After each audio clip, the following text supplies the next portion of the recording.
find myself wondering what did happen to the last 10. I ran away with my life, fast forward, never turn back again. Aujourd'hui, je vous retrouve pour une vidéo spéciale organisation. Je vous montre comment faire votre petit déjeuner pour la semaine en une seule fois. Je pense qu'on est tous pareils, le matin on a souvent peu de temps et on aimerait commencer la journée avec un petit déjeuner sain et équilibré. C'est pour cette raison que j'ai eu l'idée de vous faire cette vidéo dans laquelle je vous propose des idées de recettes à faire d'avance. Si vous avez envie d'être le pro ou la pro de l'organisation ou tout simplement vous avez envie d'avoir de nouvelles idées de recettes de petit déjeuner, eh bien on y va, c'est parti dans cette nouvelle vidéo. On commence cette vidéo avec la recette de l'overnight. Il vous faut 30 g de flocons d'avoine, une demi-cuillère à soupe de graines de chia, une cuillère à soupe de beurre de cacahuète, une cuillère à café de sirop d'érable, vous pouvez aussi mettre du miel ou du sirop d'agave. Une cuillère à café, ça me semble un bon compromis, après à adapter en fonction de vos goûts, de l'intensité du sucre. 110 à 120 ml de lait, soit du lait de vache, soit du lait végétal, type lait de noisette, d'amande, d'avoine. Une cuillère à café de vanille liquide, bon, moi c'est ma petite touche parfumée, c'est la vanille que je fais maison, et je vous remets d'ailleurs dans le petit, comme d'habitude, la recette. Et je vais tout simplement tout mélanger. Alors cette préparation, je ne la vous fais pas en même temps que le reste.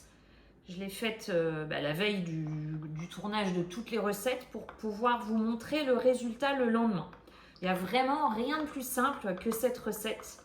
Et là, j'en ai fait qu'un parce que je suis clairement la seule à aimer ça. Donc, on mélange bien. Voilà, il n'y a vraiment rien de plus simple. Allez, je mélange une dernière fois.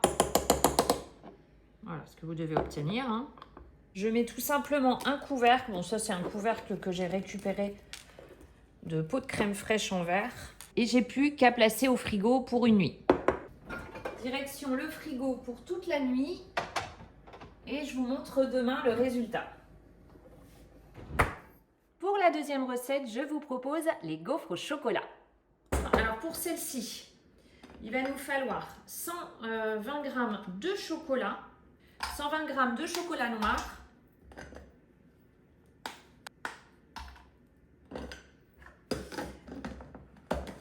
auquel on ajoute 150 g de beurre, du beurre doux.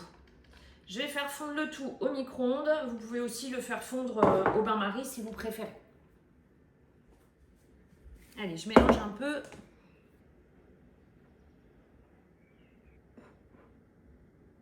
Après avoir bien mélangé, je mets de côté. Et je continue avec 130 g de cassonade. Cassonade ou sucre roux.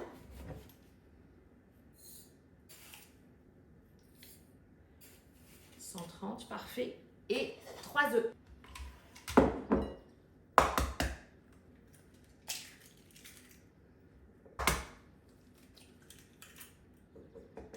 Je vais blanchir le tout, donc je fouette à l'aide de mon fouet. Je vais d'abord me laver les mains.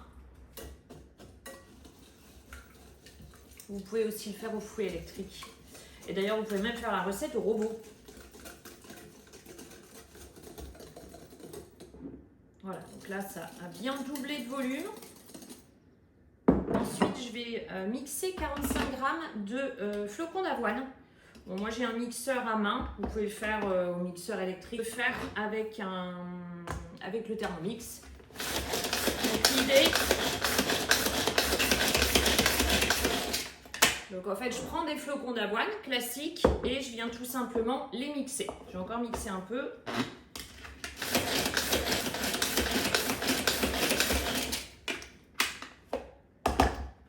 Voilà, là c'est plutôt pas mal.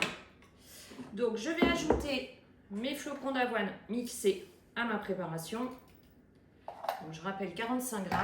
Je vais aussi ajouter 45 g de farine. Prenez plutôt de la farine T45. Pour tout ce qui est gaufre, brioche, il vaut mieux. Donc 45 g aussi. Je pense que mon saladier, je l'ai pris un petit peu petit. Pour pouvoir après ajouter le chocolat. Alors 45, voilà, là on est bien.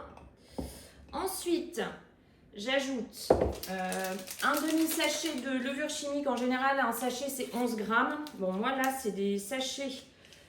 J'essaie de faire, regarder les compositions. En plus, c'est une marque magasin. Et la compo est très bien. Et il fait que 7 grammes. Donc, je vais, si j'y arrive, donc à peu près 5-6 grammes. Là. Ensuite, je mets une pincée de sel. Voilà, une petite pincée de sel. Je mélange le tout.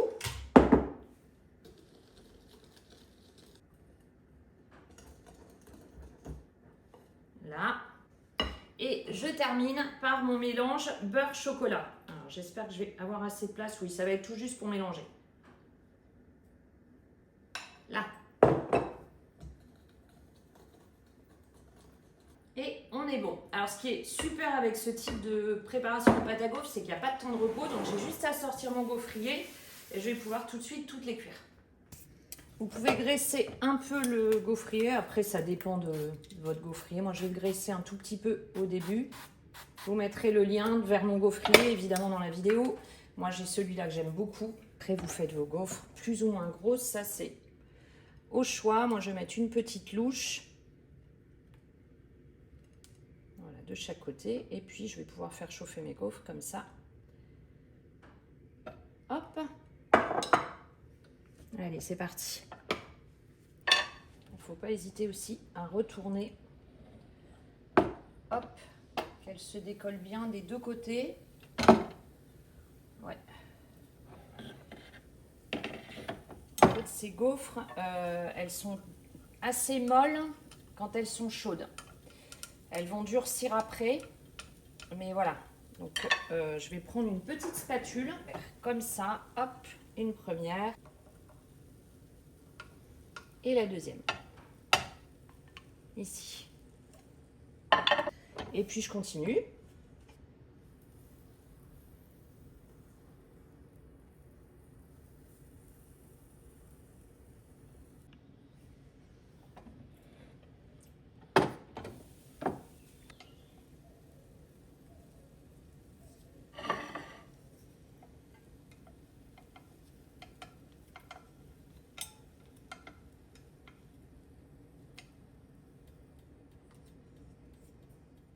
Donc mes gaufres, je vais attendre qu'elles refroidissent complètement. Donc en fait, en refroidissant, elles durcissent. Je vais les mettre, je vous avais montré l'organisation de mon congélateur. Je vais les mettre dans une boîte, puis après, moi, je vais les congeler. Et en fait, le matin, quand j'en ai besoin, tout simplement, je prends mes gaufres, je les mets quelques petites secondes au grille-pain, et puis c'est prêt. Et voilà. Je passe maintenant à la préparation du granola. Alors pour celui-ci, je verse 150 g de flocons d'avoine dans un saladier ou une assiette. 60 g de noix de pécan que vous pouvez couper en deux, 60 g de noisettes, une cuillère à soupe de graines type graines de tournesol, pavot, une cuillère à soupe de noix de coco râpée, c'est facultatif mais c'est très très bon dans cette recette, une cuillère à soupe d'huile d'olive ou de l'huile de tournesol, de l'huile végétale. Vous pouvez mettre aussi, c'est vrai, de l'huile de noisette. 2 cuillères à soupe de sirop d'érable. Vous pouvez remplacer par du miel ou du sirop d'agave. Personnellement, le sirop d'érable, moi, je trouve que c'est vraiment meilleur. Et ensuite, je mélange tout simplement le tout. Donc, c'est bien mélangé. Je vais tout déposer sur une plaque de cuisson en recouvert de papier sulfurisé. Et ça va pouvoir partir en cuisson. Pensez à bien préchauffer le four au préalable, donc à 150 degrés. Donc je place tout sur ma plaque.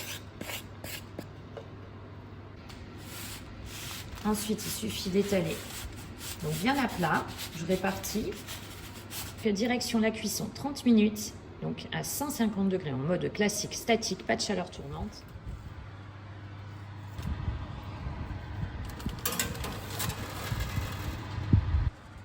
Vous voyez, c'est vraiment super simple et c'est plein de bonnes choses.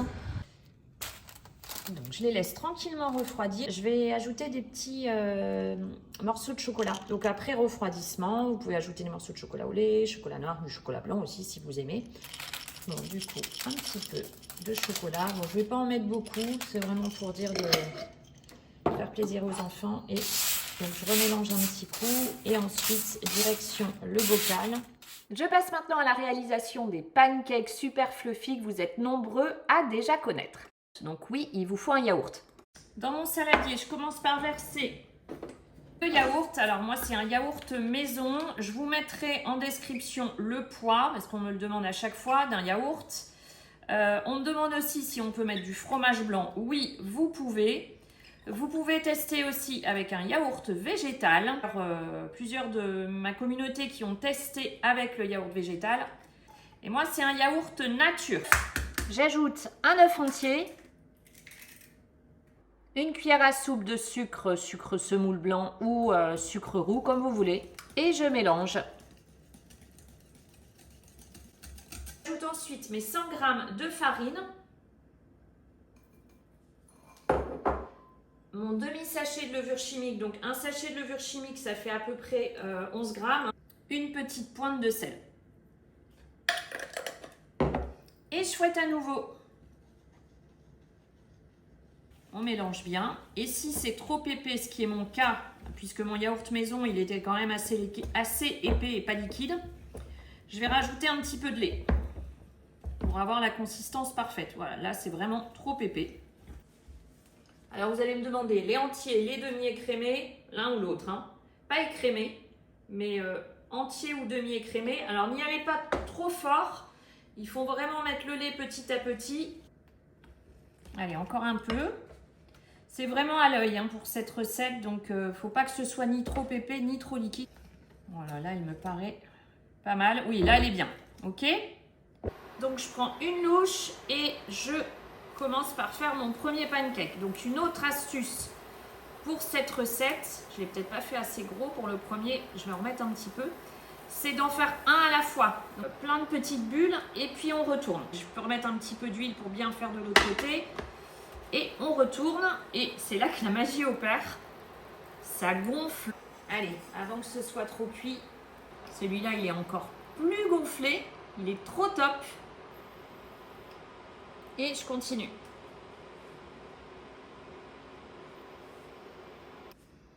Allez, juste pour vous montrer ce côté super fluffy, donc je vous montre comment il est à l'intérieur. Alors, le lendemain, voilà ce que ça donne. Je peux ajouter des petits morceaux de chocolat sur le dessus. Un petit peu, un coulis de beurre de cacahuète, ou ça c'est chacun fait. Et je vous montre du coup la texture le lendemain. Voilà à quoi ça ressemble. Et ça, c'est vraiment le petit déjeuner qui est très très rapide à réaliser. Vous l'avez vu, hein, ça va très très vite et qui va vous caler, qui va bien vous caler pour la matinée.